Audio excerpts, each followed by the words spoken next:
is nothing we cannot do. It's really a matter of setting a focused goal, because without a target, you'll miss it every time. Picking a target and then picking the steps along the way and realizing that all the resources, all the capital, all the expertise is there. But ultimately, it's only going to be tapped if that target is in your heart and your soul. What changes our whole life is action.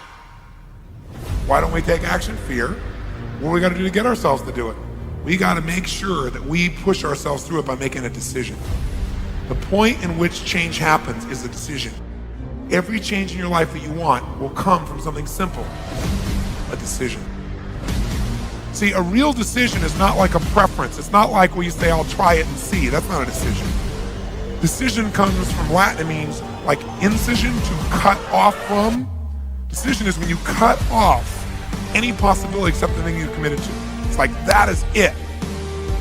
A decision is the first step.